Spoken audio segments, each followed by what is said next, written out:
Good morning and welcome. Good afternoon, maybe, but welcome to the Educator's Edge, where the goal of this podcast is to help you teach smarter, lead brighter, grow stronger.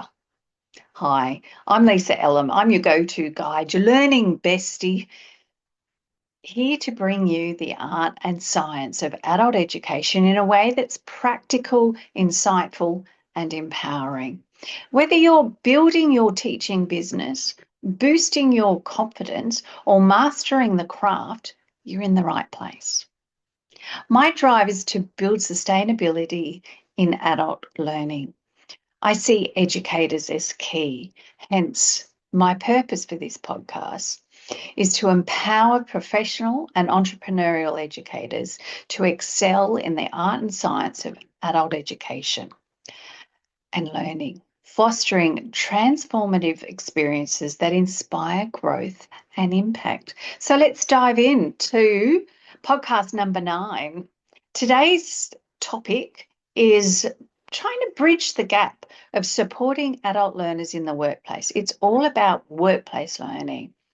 We're going to look at creating that psychological safety, what that looks like, how that feels. We're going to examine what happens when things go wrong in the workplace for adult learners and the role of the educator in that place. And finally, we'll conclude that workplace learning is really such a powerful experience for the learner, but it bridges the gap between theory and practice. It also bridges the gap between workplace and learning institution. And that relationship between the workplace and the learning institution, the key is the learner. And who supports the learner is the educator. So let's dive in. So for adult learners, the workplace can be both a robust learning environment and complex, challenging. Being able to apply theory to practice is an active process that requires thoughtful guidance and reflection and real-world engagement.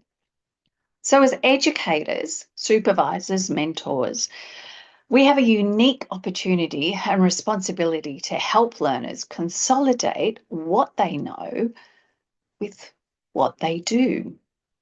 So how do we make workplace learning truly meaningful? I have some key strategies that I want to talk about, just introduce. I've also written about them so you can download that information as well. But yeah, just quickly going over. So the key strategies for bridging theory to practice and minimizing that gap and enhancing workplace learning experiences for students in the meanwhile. So the first thing, and I think I've already introduced the idea, is creating psychological safety. Because before any learning can occur, learners need to feel safe.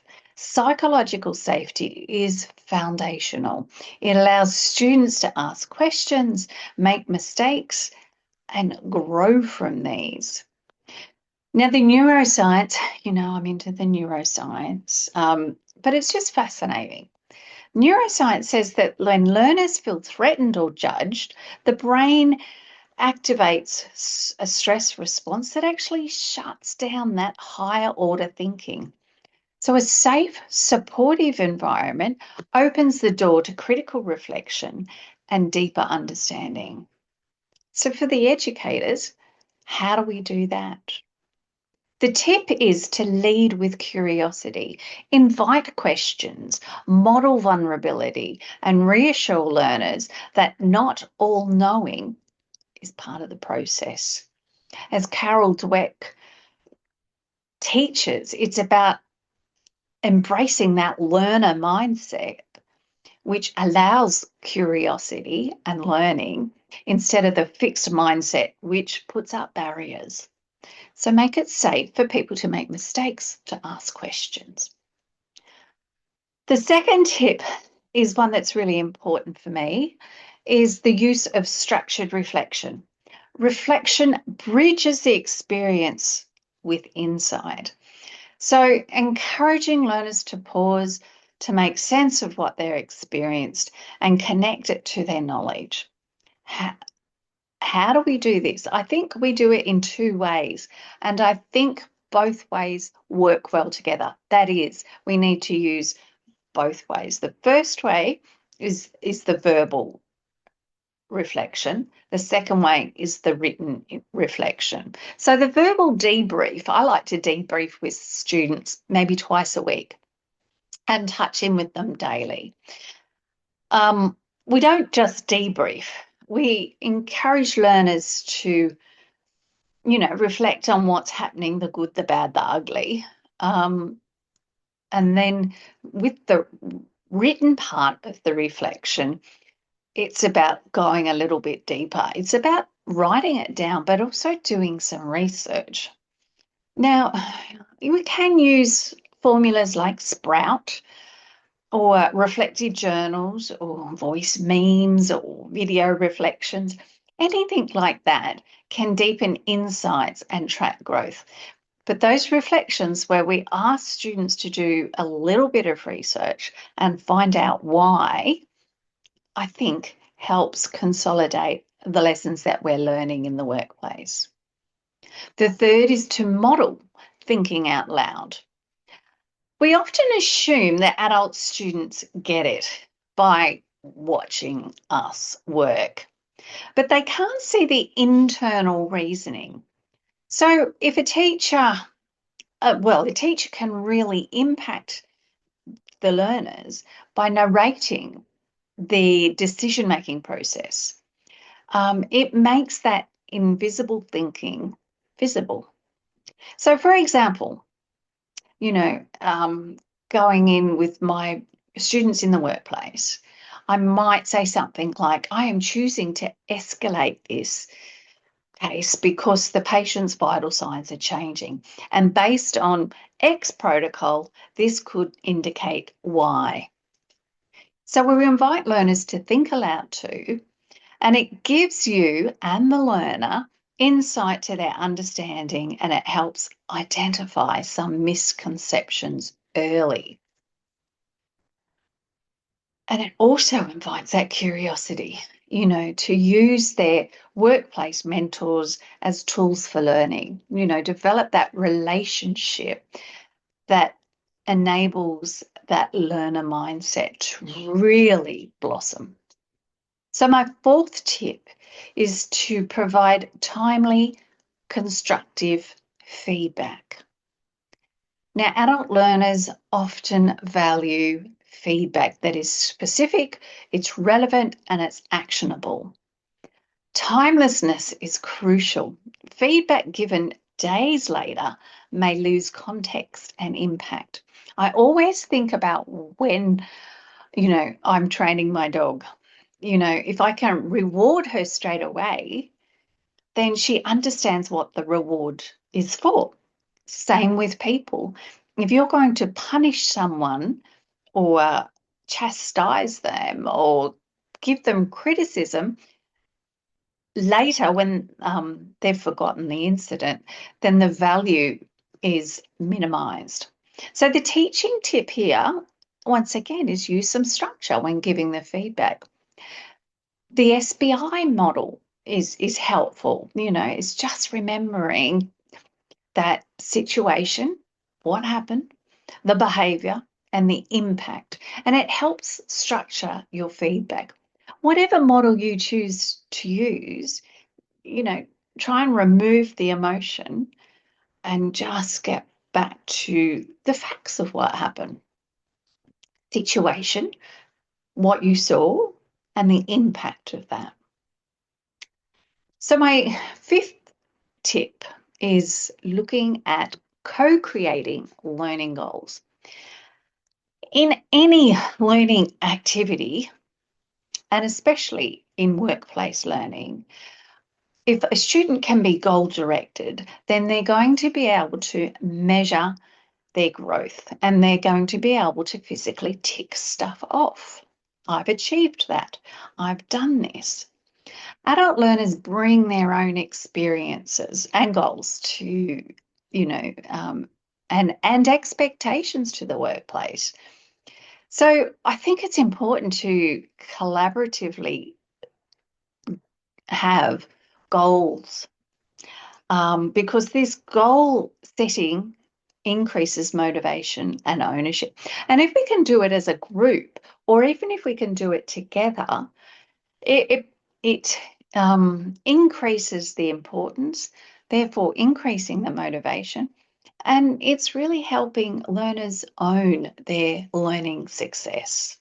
So, for example, it might be something like, what's one thing you want to get to know more confidently this placement? Yeah, it might be, well, in nursing, it might be, becoming more confident with using medications. So, what's the strategy? What's the steps? What do we have to do to build that confidence? You can be overwhelmed with the amount of medications. But if you get to know one medication a day, and if you've got a 20-day placement, you'll have 20 more new medications that you'll feel confident in using by the end of the day. So use their response to shape the support strategies and track their development. We hand the responsibility back to the learner. Tip number 6 is balance, challenge, and support. Too much challenge can lead to overwhelm. Too much support can stunt growth. The key to scaffolding learning is to gradually remove the support as the confidence builds. So the tip here, is to regularly check in. On a scale of 1 to 10, how supported are you feeling today? Or on a scale of 1 to 10, how are you growing? How is your confidence growing in the workplace? So, and we just, adjust the language as is applicable. Tip number 7 is recognizing our small wins. Theory, practice, integration doesn't happen in one aha moment, but it's a series of small, cumulative events, victories. So, and we need to celebrate them and make them realize that life is a learning process. We will always be learning, and help them to be vulnerable enough to accept this reality. So the tip is, at the end of each shift or session, end with a question. What are you proud of today? What's one thing you learned? I also encourage learners to get feedback from their mentors, their workplace mentors, the people that they're working with in the workplace. So, and we don't want to ask a question which is, how did I go today? Or we can start with that one, but what information is that going to give you? It's not going to give you a lot. And often if, people are busy, they might just say, look, thanks for your help. You did really well. I'm really grateful. And then we need to get a little bit deeper in that inquiry. How can I improve?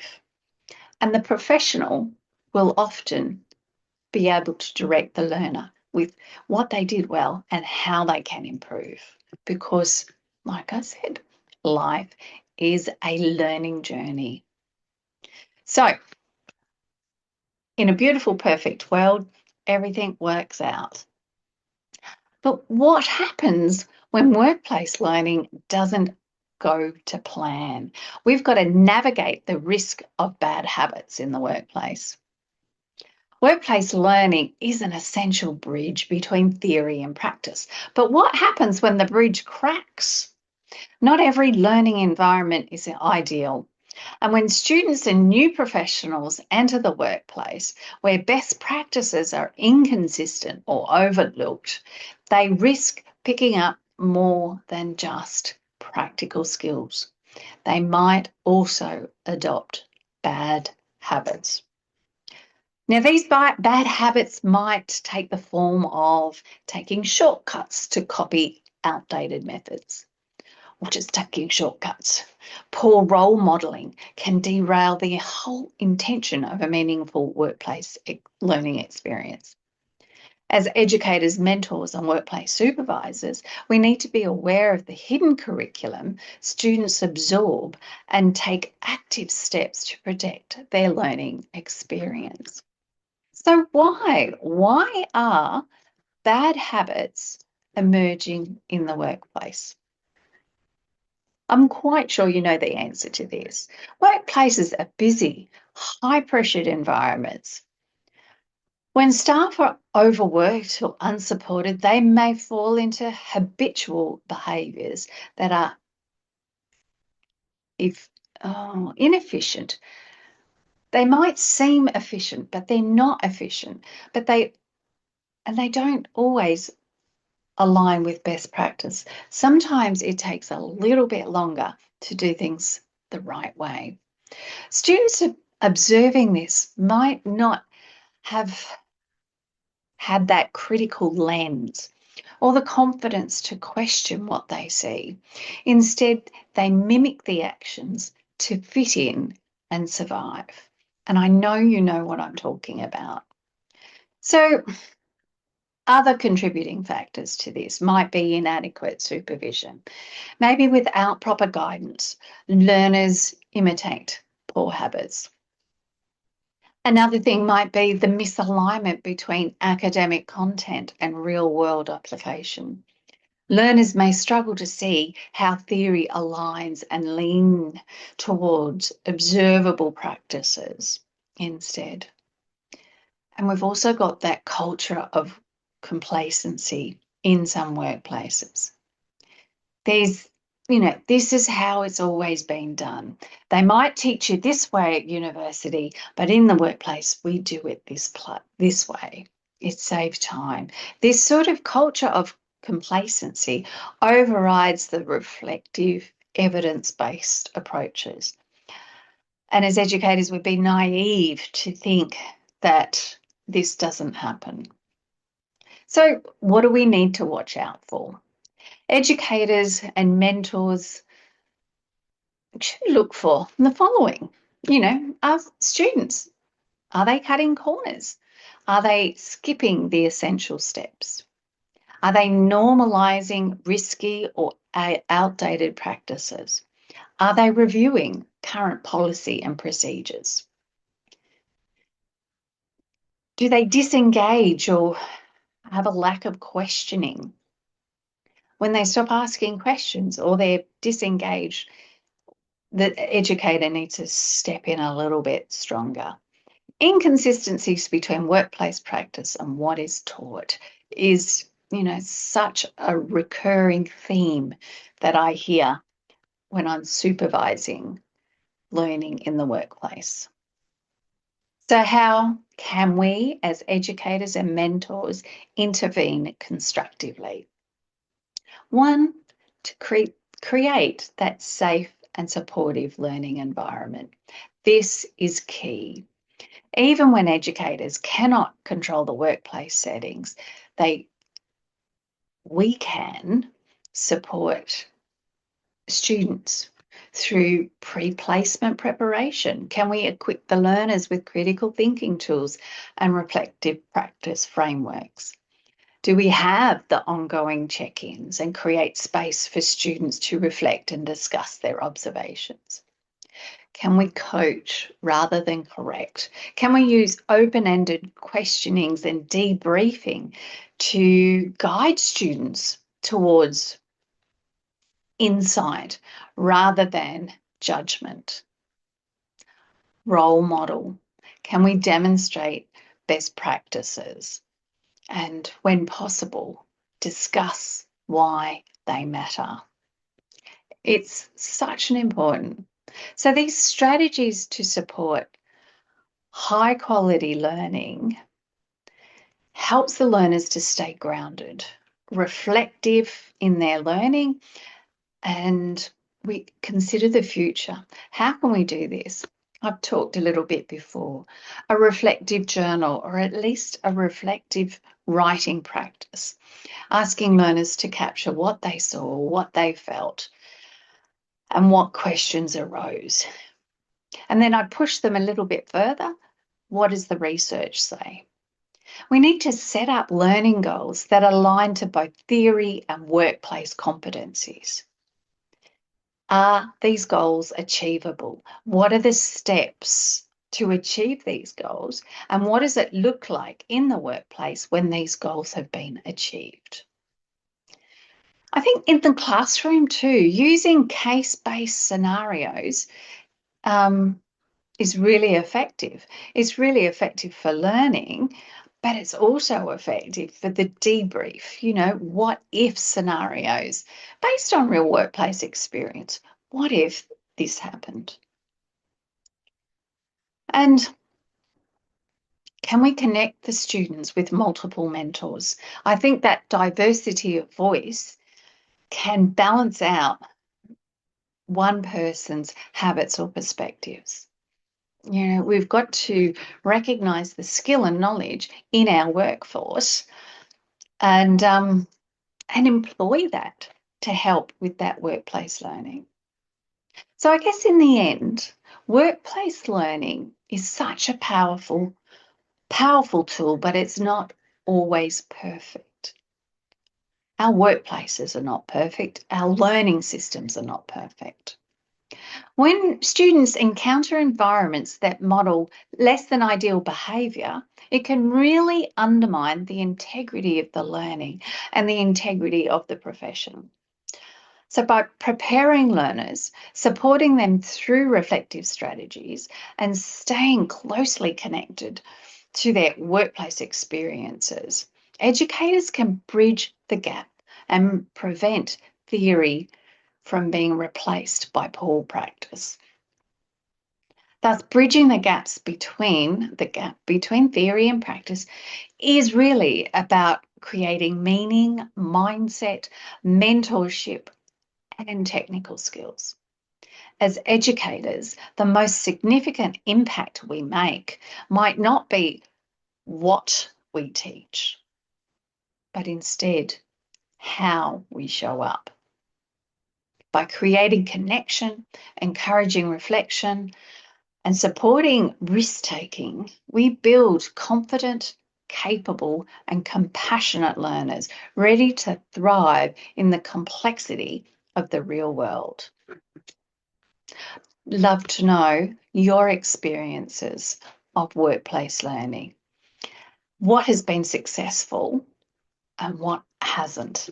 And what have you learnt from this? I thank you so much for joining me today, and I look forward to connecting again at another time next week, hopefully, if I get myself organised. I will. It'll all be good. All right. Thank you so much for joining me, and I will check in later. Thanks.